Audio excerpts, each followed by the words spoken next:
बिस्मिल्लाहिर्रहमानिर्रहीम। अस्सलाम वालेकुम। लगता है हुकूमत के आखिरी दिन आ गए। तख्त या तख्ता, तहरीक इंसाफ ने बिल आखिर बड़ा फैसला कर लिया है। अगर लॉन्ग मार्च डी चौक की तरफ बढ़ता है तो फिर इस्लामाबाद की क्या सूरत हाल होगी, इंतहाई आम डिटेल आपके सामने रखनी है।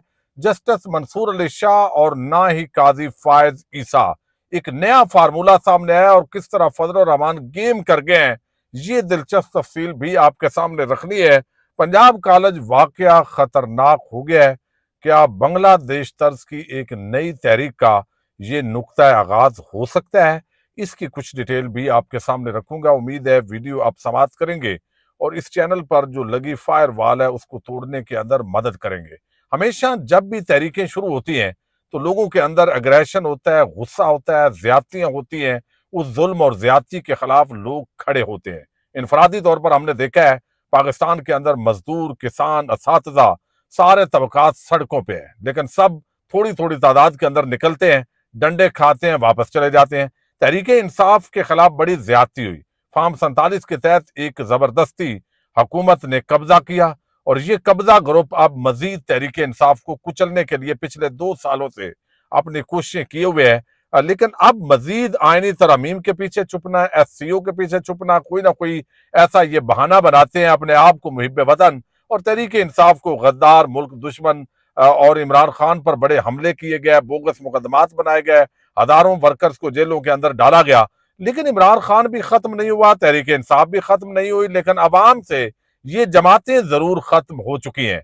अब इस वक्त जो हालात हैं वो ये है कि अब स्टूडेंट सड़कों पे आए हैं। बांग्लादेश के अंदर जो हालात बने थे वो हालात अगरचे आपको लगेगा कि ये कोई कंपैरिजन नहीं है, वहां भी जो है वो बुनियादी तौर जो मसला था वो कोटा सिस्टम के खिलाफ वो जो स्टूडेंट्स हैं उन्होंने तहरीक का आगाज किया था। लेकिन बिल आखिर वो पूरे सिस्टम को लपेट कर एक अबूरी सेटअप कायम करने के अंदर कामयाब हुए और बांग्लादेश का ये जो इनकलाब है, जो जब स्टूडेंट्स निकले तो अवाम भी साथ निकली। हमने देखा जब 2007 के अंदर इमरजेंसी का नफाद हुआ तो उस वक्त चीफ जस्टिस उस वक्त थे इफ्तिखार मोहम्मद चौधरी, उनको माजूल किया गया और उनकी जो बहाली है उसके लिए जो तहरीक चली तो वकला एक ही तबका था जो शुरू में निकला था, लेकिन उसके बाद सिविल सोसाइटी अवाम साथ मिले और इतना प्रेशर बना के फिर बिल आखिर जो है वो परवेज मुशर्रफ जो है उनको घुटने टेकने पड़े। तो याद रखिएगा, जब भी मुल्क के अंदर इनकलाब आएगा, जब भी तब्दीली आएगी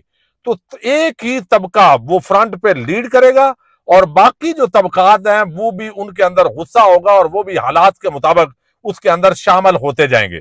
अब जब तक एक एक तबका अलहदा अलहदा मुतालबात लेकर निकलता रहेगा तो वो ऐसे ही डंडे खाएगा। तहरीक इंसाफ के जो अभी धरने हुए, जो एहतजाज हुए, आप क्या समझते हैं? अगर चंद हजार लोग वो खौफ और हिरास के बावजूद लोग निकले, लेकिन ये उतनी बड़ी तादाद नहीं है जो एक बड़ा इंपैक्ट अगरचे उन्होंने क्रिएट किया, लेकिन जो रियासती मशीनरी को जाम कर सके।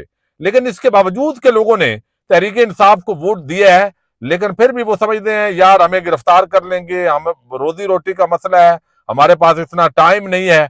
तो जब तक तंग आमद बजंग आमद लोग जो है वो सारे ये नहीं, जैसे किसान है अब ना उसकी गंदम की फसल की कीमत लगी है, ना अभी धान की जो फसल है, चावल की फसल, उसकी कीमत लग रही है, ना उसके गन्ने का उसको रेट मिल रहा है। तो ये अब गुस्से के अंदर हैं, लेकिन वो लोग निकलना चाहते हैं, माल मवेशी हैं, मजबूरियां हैं, वो निकल नहीं सकते इतनी बड़ी तादाद के अंदर।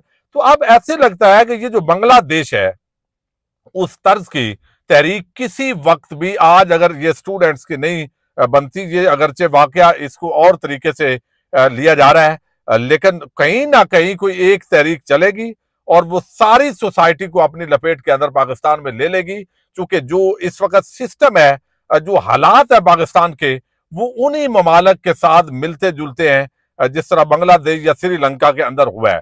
अच्छा, अब यहाँ पे जो है वो SCO का इजलास है और ये बातें हो रही है।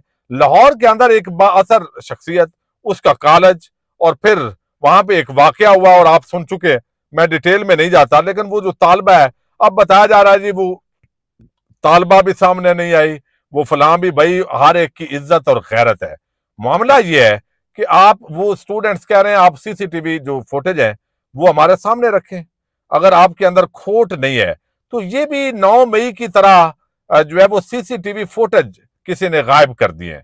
तो जब आप इस तरह की मशकूक हरकतें करते हैं तो अब ये एहतजाज का दायरा कार आप देखिए कि आज दोपहर तक ऐसे था कि ये सिर्फ लाहौर के एक कैंपस का मसला है, लेकिन वीमेन यूनिवर्सिटी लाहौर से तालबात निकली हैं। मुल्तान और दीगर लाहौर के और दीगर शहरों के जो कैंपस है, पंजाब जो कॉलेज है, वहां से एहतजाजन स्टूडेंट्स निकले हैं।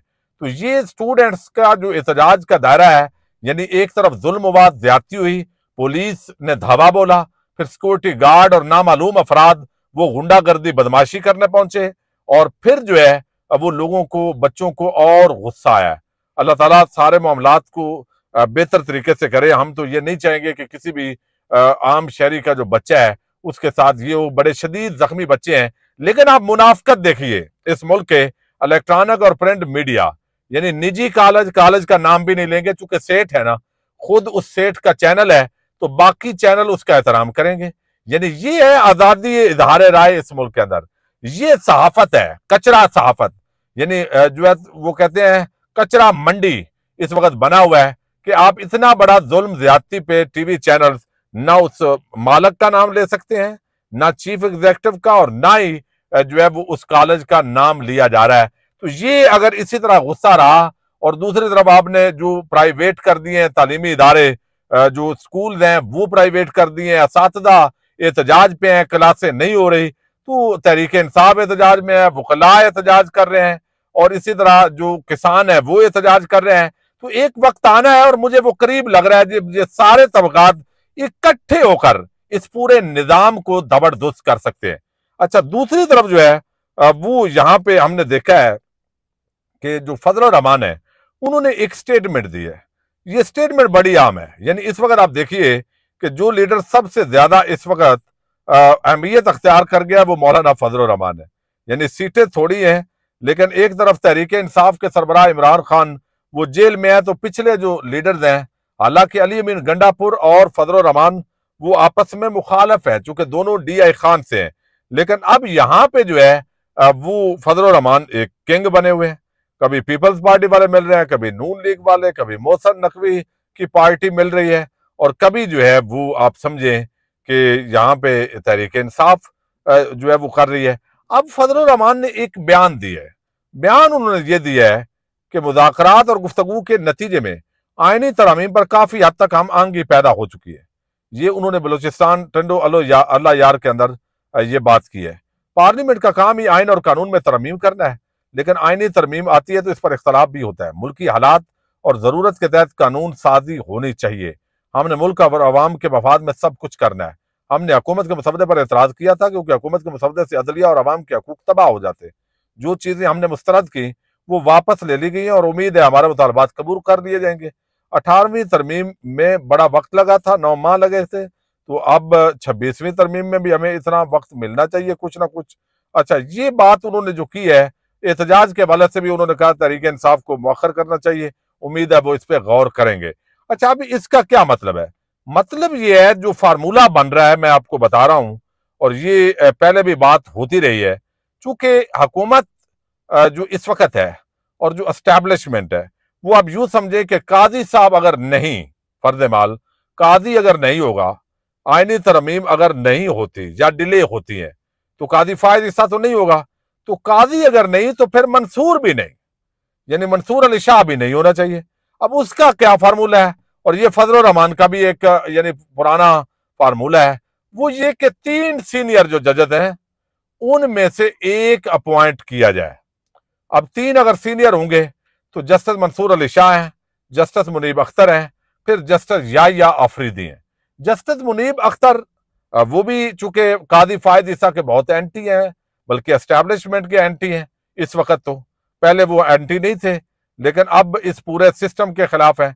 मंसूर अली शाह वो कादी के मुखालफ हैं, हालांकि वो बड़े आइन पसंद जज हैं, यानी उनसे फिर भी वो एस्टैब्लिशमेंट के हवाले से उनका रवैया नरम पहले मशहूर था, लेकिन अब काजी साहब की वजह से शायद हुआ है। तो वो अब ये 2 जज नहीं होते। तीसरा जो जज है वो है जस्टिस याहिया आफरीदी। तो अब हुकूमत ये चाहती है कि भाई अगर मंसूर नहीं और कादी भी नहीं तो फिर मंसूर भी नहीं, और मंसूर नहीं तो फिर ठीक है 3 में से एक, 5 की बजाय 5वां होता तो फिर जस्टिस अमीन उद्दीन होता। और जस्टिस अमीनुद्दीन तो आप समझे कि लोग दुआएं करते कि काश काजी रह जाता। यानी वो इस लेवल का जज है, कानून और आइन पसंदी उसके अंदर इतनी है, फहम और फरासत के, फिर वो तो समझे कि काजी से बड़ा अजाब होता। लेकिन अब यह जो बड़ा ही आम फार्मूला बन रहा है कि 3 में से 1 बना लेंगे वजीर आजम और वो कमेटी करेगी। अब कमेटी के अंदर तो अक्सरियत है हुकूमत की, तो फिर क्या होगा, जस्टिस या आफरीदी ये बनेंगे चीफ जस्टिस ऑफ पाकिस्तान, और इसके नतीजे में जस्टिस मंसूर अली शाह और जस्टिस मुनीब अख्तर वो दोनों घर जा सकते हैं। जैसे लाहौर के अंदर हुआ, आपने देखा कि आलिया नीलम को चीफ जस्टिस बनाया गया और बाकी 2 जजेस काम तो कर रहे हैं, लेकिन वो सीनियर है, लेकिन अब वो काम तो उन्होंने करना है, तो उनको यही सजा काफी है कि वो एक जूनियर जो जज हैं खातून, उनके साथ काम करें। अब तहरीके इंसाफ का जो इजलास है वो हुआ है। अच्छा, इजलास जो है वो अली अमीन गंडापुर की सदारत के अंदर ही हुआ है। आज अरकान कौमी असम्बली, सूबाई assembly, ticket holders, Tehreek-e Insaf के उहदेदारान, अब वो इस इजलास के अंदर उन्होंने शिरकत की है। पेशावर के अंदर ये इजलास मुनक़द हुआ है, चूंकि जो सियासी कमेटी थी, उस कमेटी के अंदर तो इख्तलाफात खुलकर सामने आए थे और वो चीजें बाहर भी आ गई थी। अब जो है वो अली अमीन गंडापुर ने कहा कि ठीक है, मैं एहतजाज वजीर आला के तौर पर नहीं करता, ये मैं इसको बिल्कुल इंडोर्स करता हूं। तहरीके इंसाफ को कतन हुकूमत की मदद से ये एहतजाज नहीं करना चाहिए, ना ही रियासती मशीनरी इस्तेमाल होनी चाहिए। क्रेनें वगैरह आपको चाहिए होती हैं, वो वैसे रेंट पे मिल जाती हैं, उसके लिए हुकूमत का होना जरूरी नहीं होता। अच्छा, अब ये बड़ा आम मामला है। अली अमीन गंडापुर ने कहा है कि मैं वजीर आला के तौर पर नहीं, मैं प्रोटोकॉल नहीं लूंगा, मैं सदर तहरीके इंसाफ के तौर पे जो है वो खैबर पख्तूनख्वा के सदर की हैसियत से मैं इसके अंदर शिरकत करूंगा। अच्छा, अब हमाद अजहर ने भी कहा है कि मेरी जान जाती है तो जाए, धमकियां मुझे बहुत हैं, लेकिन मैं इसके अंदर पार्टिसिपेट करूंगा।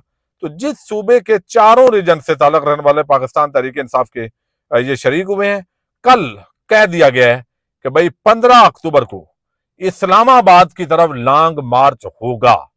ये फैसला तहरीके इंसाफ ने असूली कर लिया है। अब इसके अंदर कोई अबहाम नहीं है, लोग निकलेंगे और तहरीके इंसाफ के लोग बड़ी तादाद में निकलेंगे। अच्छा, अब कितने निकलते हैं? पिछली बार एक माहौल अच्छा था, हुकूमत की सपोर्ट थी, और अब जो है वो एक मीडिया पे भी प्रोपेगेंडा एससीओ का, जबकि हुकूमत खुद इंतशार पैदा करना चाहती है। इसके अंदर ये वाजे हो गया, वरना इमरान खान से मुलाकात करवा दे, बड़ा सादा था, एक छोटा सा मुतालबा है। लेकिन मैं उन टाउट लोगों के भी ट्वीट पढ़ रहा हूं जो इंतहाई कमीने और घटिया लेवल के लोग हैं। वो कहते हैं जी ये इस तरह फिर जत्थों को इजाजत हो जाएगी वो अपने मुतालबात मनाने की, यानी वो भी चाहते हैं कि इंतशार हो। ये आपने बात नहीं माननी, तो अब ये तबले जंग बच गया है, तख्त या तख्ता। ये तहरीके इंसाफ ने तो फैसला कर लिया है, तहरीके इंसाफ ने फैसला कर लिया कि कल हर हाल में ये एहतजाज होगा। अब तवक्को ये है कि शायद, फिर भी उम्मीद होती है कि रात को राबता हो और तहरीके इंसाफ के किसी रहनुमा की इमरान खान से मुलाकात करवा दी जाए, लेकिन इस वक्त तक ये कहा गया जी मुलाकात नहीं होगी। अब देखते ये हैं कि हुकूमत ने अगर यू टर्न ना लिया तो कल एक भरपूर किस्म का जो तसादम है वो होगा। खुदा न खास्ता बहुत बड़ा जो तसादम है उसके खतरात बढ़ गए हैं। अल्लाह ताला पाकिस्तान का हामी और नासर हो। पाकिस्तान जिंदाबाद।